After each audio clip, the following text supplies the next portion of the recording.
This week, we're talking about why women overwork, how you can change that, and why it's so important to address overworking before you change your job.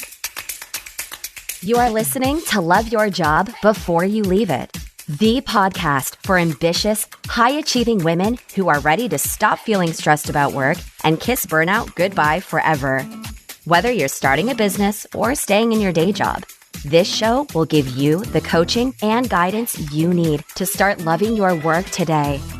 Here's your host, career coach Corey Lynn. Hey, y'all. Okay, so first of all, thank you so much to anyone who has written a review for the podcast.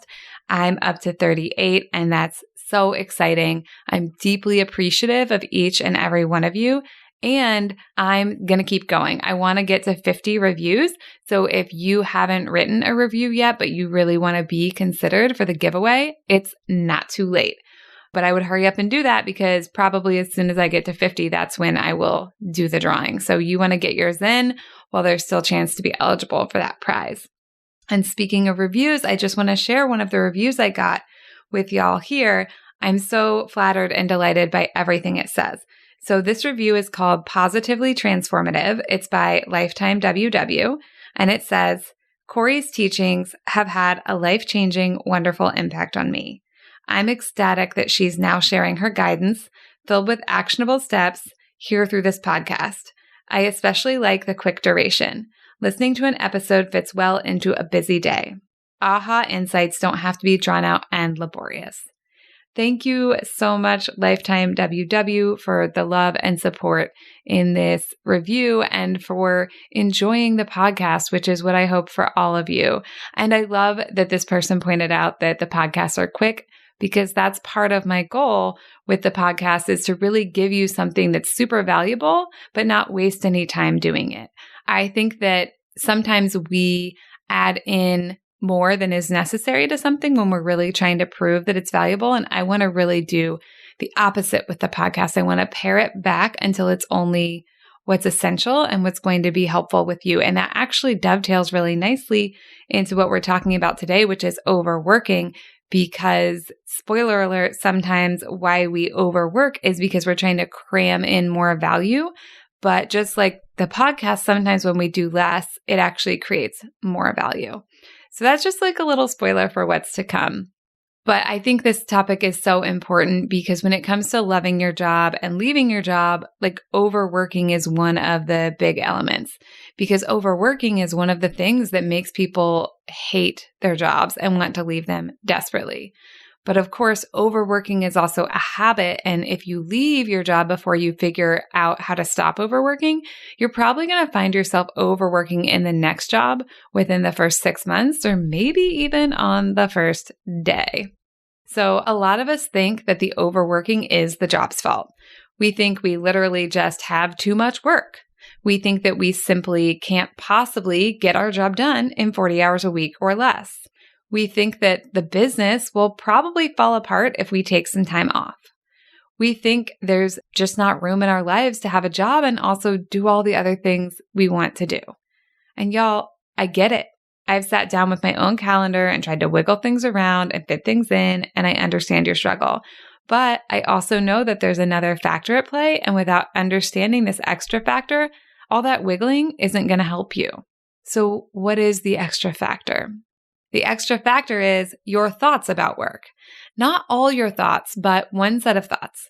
Specifically, the thoughts you have about how much you need to work in order to feel good about yourself. You know what I'm talking about, right? You're sitting at your desk and you've spent the last 3 hours cranking out a project and it's coming up on 5 o'clock and you want to feel really good about how you spent your day, but instead your brain is like, maybe we should do just like a little more. It's that inability to be pleased with what you've accomplished. And more than that, it's the ever-present pressure to just do a little more. Now, I'm guessing that this seems innocent enough. If you're like most of my clients, you may even think that the just do a little more thought is helping you create better results.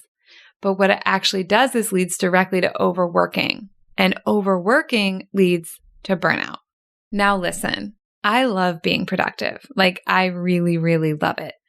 It's not an accident that I'm talking about overwork because I'm a person who's done a lot of overwork. But being productive and overworking are not the same. And when we tie our personal worth to how much we're working, it makes it really difficult to allow ourselves to ever stop working or to have any limits about what we add to our calendar and how much we try to do. And this is how we end up overworking. It's not just that there are so very many things to do for work. It's also that we have this voice inside our own heads that's always telling us we should be doing more, more, more. And here's what else happens. No matter what you do, your brain is never like, good job. Instead, your brain is always focused on what else you could be doing. This is not a recipe for work satisfaction, y'all. Instead, it means that you can achieve and achieve and achieve, and yet always feel like you should be doing more. But you probably already know about that, right? Because I'm guessing if you're listening to this podcast, you already experienced this, like maybe daily, maybe once a week. Maybe sometimes when you're trying to fall asleep at night, you're just laying there and your brain's like trying to do this advanced mathematics formula to figure out if you've done enough work to feel okay about yourself or if you need to lay awake and be worried about your work performance. And that last part, it's just a guess. It's not like I've ever experienced this, which is, I realize you can't see me, but I'm like shaking my head because of course I've experienced this, right? 100% I have lain awake at night trying to figure out if I'm doing enough. And sometimes my brain still tries to do that because the thought patterns that lead to this kind of behavior are ones I had for like 30 years. And even when we know about these thought patterns, they can still crop up. That leads us to wonder, how did we get these thought patterns to begin with? We live in a culture that teaches us that our personal value or worthiness is deeply connected to our productivity, especially our work productivity, but also other areas like home and family. You may remember being taught this as a child in school or from your parents when you were being instructed on the importance and meaning of getting good grades, which in many ways is the original work productivity most of us experienced. I remember experiencing this myself as a kid, understanding that getting A's mattered and that things were available to me when I got A's. People saw me differently when I got A's, not just my parents, but also teachers and other kids. And I understood from this young age, getting A's gets me something. Being more productive at school gets me something. And when I'm less productive, then I'm like missing out on something. And sometimes even when I was less productive, I was like getting in trouble, because like most parents, my parents cared about my grades. So my original fear of I'm not doing enough or am I doing enough was actually, am I doing enough to get the A? Am I doing enough to get the A, or is something bad going to happen? And I'm sure you can see the seeds of my adult work anxiety in there, right? And it's very likely that you received this conditioning too, that it's important to do well and that something bad will happen if you don't. So a few things to say about this is, first of all, I'm not blaming culture for teaching us that work productivity is important. I'm not blaming any of our parents who really wanted us to get good grades, because our parents wanted us to get good grades because they wanted us to be successful and have happy lives most of the time, right? And that's probably also what our teachers were trying to impress upon us. And even if we don't like the thought patterns that we learned from people or culture, and we want to get rid of those thought patterns or just slightly change them, we don't have to blame whoever they came from. So I think that's really important, because what I see happen a lot is that when people discover these thought patterns that aren't helpful, then they're mad about how they got there. It's not that you can't be mad. You can choose to do that if you want to, but I don't think it's necessary. And I think often it just takes our energy and attention away from changing the thought pattern and then creating the result that we want, whatever that is, now in the current moment. And I think it's also useful to remember that like whatever the adults in our life, like when we were kids, taught us, they probably learned from someone too. Social conditioning isn't something that just happens to us. It's something that happens to all people, right? Like just like you probably received the social conditioning I received, our parents probably did too.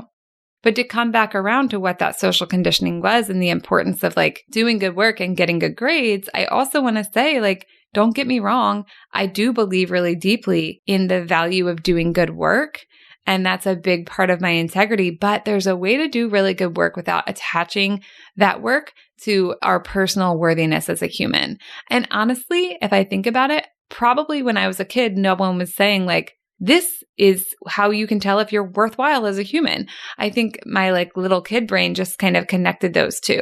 Oh, if I do good work and I get praise and I get approval, then I'm worthy. And if I don't, then I'm bad, right? So a lot of the things our brain learns as a kid, we also learn by inference. And it's worth pointing that out because the inferences that the brain makes are often not logical. So let's get back though to overworking and this social conditioning and how it all plays out.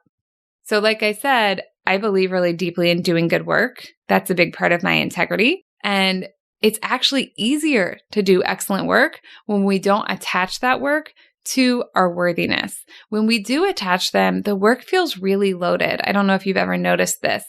The way it was for me, I would get really anxious about the work because I was placing so much meaning on it.